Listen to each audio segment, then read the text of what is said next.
एक कदम ईश्वर की ओर। उपशम प्रकरण 21वां सर्ग। तृष्णा रूपी पाश का क्षय ही मोक्ष है। आशा से चित्त वृत्तियां होती है, निराश और अपने से पूर्ण पुरुष की स्वतः मुक्ति होती है। यह वर्णन। श्री वशिष्ठ जी ने कहा, हे श्री रामचंद्र जी, इस प्रकार उस पुण्य द्वारा प्रबोधित पावन जैसे प्रातः काल भूतल प्रकाशता को प्राप्त होता है, वैसे ही परिनिष्ठित आत्मनिश्चय को प्राप्त हुआ। ज्ञान और विज्ञान में पारंगत, सिद्ध और आनंदित वे दोनों ही प्रारब्ध कर्मों का नाश होने तक उस वन में भ्रमण करते थे। तदनंतर समय पाकर कभी तेल रहित दीपकों के समान शांति को प्राप्त हुए वे दोनों विदेह होकर निर्वाण पद को प्राप्त हो गए। हे निष्पाप श्री रामचंद्र जी, इस प्रकार पहले जन्मों में देह धारण कर चुके लोगों के मित्र, बंधु और बांधवों का समूह अनंत है। भला बतलाइए तो सही, उनमें से कौन किसका ग्रहण करते हैं और कौन किसका त्याग करते हैं। हे रघुनंदन, इसीलिए सब शोकों की मूलभूत प्रत्येक विषय में अनंत तृष्णाओं का एकमात्र त्याग ही उनकी निवृत्ति में उपाय है।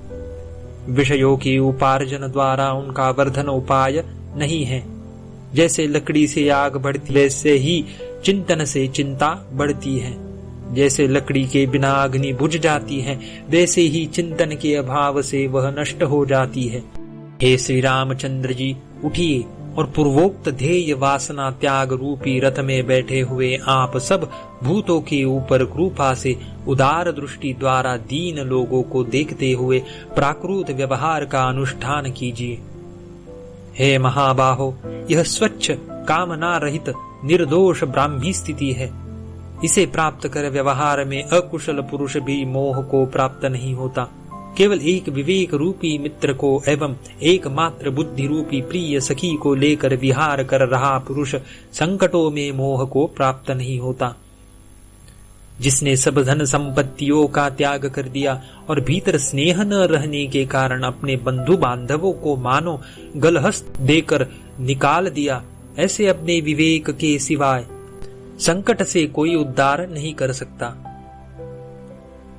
वैराग्य से, शास्त्र से अथवा महत्व आदि गुणों से बड़े प्रयत्न के साथ आपत्तियों को दूर करने के लिए स्वयं ही मन को उन्नत बनाए। तीनों भुवनों के ऐश्वर्य से वह फल प्राप्त नहीं हो सकता और रत्नों से भरे हुए कोश से भी वह फल प्राप्त नहीं हो सकता, जो फल तुच्छ विषयों की अनिच्छा द्वारा उत्कर्ष को प्राप्त हुए मन से प्राप्त हो सकता है।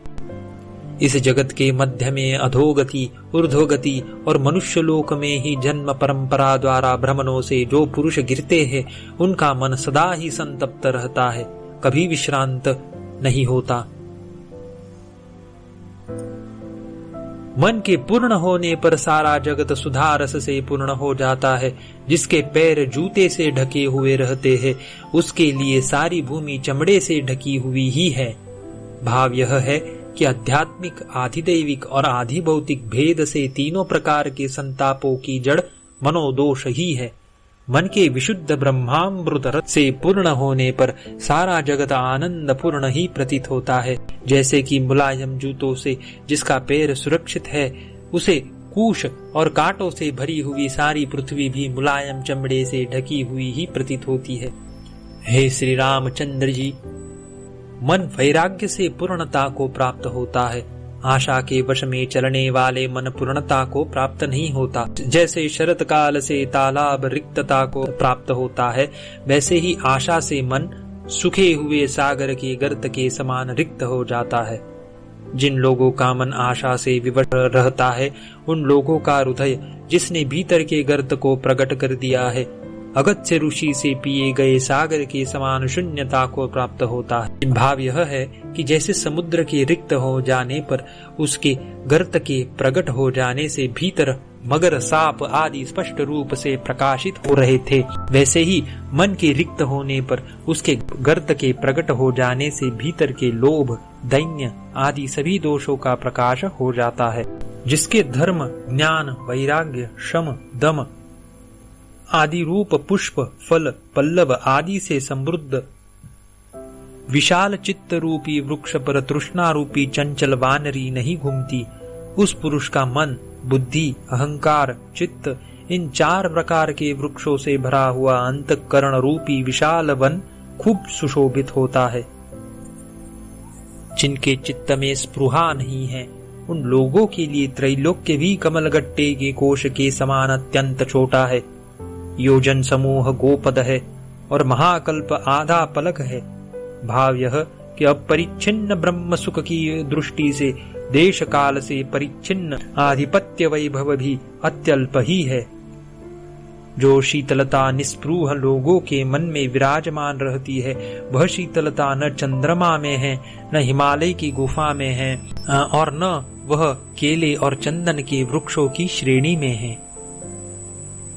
निस्पृह मन जैसे शोभित होता है, वैसे न पूर्ण चंद्रमा शोभित होता है, न क्षीरसागर शोभित होता है, और न लक्ष्मी का रमणीय मुख ही शोभित होता है। जैसे मेघ पंक्ति चंद्रमा को मलिन कर देती है, और जैसे काजल का लेप चूने के लेप को दूषित कर देता है, वैसे ही आशा रूपी पिशाचिनी मनुष्यों को मलिन कर देती है। चित्त रूप वृक्ष की आशा नामक शाखाओं ने दिशाओं के तटों को व्याप्त कर रखा है। उनके कट जाने पर चित्त रूपी महावृक्ष ब्रह्मरूपता को प्राप्त हो जाता है। तृष्णा रूपी महाशाखाएं जिसकी कट गई, ऐसे चित्त रूपी ठूंठ के रहने पर बढ़ने में रुकावट डालने वाले कुवृक्ष के कट जाने के बाद उसके नीचे उगे हुए उस वृक्ष के समान धैर्य सैकड़ों शाखाओं वाला हो जाता है। हे श्री रामचंद्र जी, चित्त के क्षीण होने पर बढ़े हुए वैराग्य, जितेंद्रियता, द्वंद्व सहिष्णुता आदि धैर्य वाला पुरुष उस परम पद को प्राप्त होता है जहाँ पर फिर नाश नहीं है। हे श्री रामचंद्र जी, उत्तम आशय वाले आप यदि चित्त वृत्ति रूपी इन आशाओं को पुनः पनपने के लिए अवसर नहीं देंगे तो आपको जन्म आदि का कोई भय नहीं है। वृत्ति रहित आपका चित्त भी अचित्तता को प्राप्त हुआ हो, तभी आप अपने अंदर मोक्षमयी उस पूर्ण सत्ता को प्राप्त होते हैं। हे श्री रामचंद्र जी, चित्त में प्रविष्ट हुई उल्लू पक्षी रूपी क्षुब्ध तृष्णा से भीतर में अमंगल खूब विस्तार को प्राप्त होते हैं। भाव यह कि जब कभी घर में उल्लू का प्रवेश होता है तो मरण, दरिद्रता आदि अनेक अमंगल होते हैं, ऐसा ज्योतिष आदि शास्त्रों में प्रसिद्ध है। वह जब देह के अंदर चित्त में निरंतर प्रविष्ट होकर सब व्यवहारों में क्षुब्ध होकर स्थित हो, तब उससे सभी अमंगल खूब विस्तार को प्राप्त होते हैं। इसमें कहना ही क्या है। समाधि के समय बाह्य कारण रुके रहते हैं, अतएव चाक्षुष आदि वृत्तियां नहीं होती। इसीलिए उस समय केवल चिंतन ही चित्त की वृत्ति अवशिष्ट रहती है। यह सिद्धांत हम पहले कह आए हैं। और चिंतन में भी चित्त आकाश से ही प्रवृत्त होता है, क्योंकि आशा आदि विषयों में ही पुरुषों का चिंतन देखा जाता है।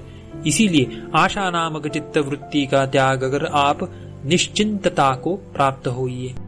जो जिस वृत्ति से जीवित रहता है, उस वृत्ति के सर्वथा निरोध से वह अपक्षय क्रम से नष्ट हो जाता है। इसलिए हे श्री रामचंद्र जी, आप चित्त के उपशम के लिए चित्त वृत्ति का नाश कीजिए।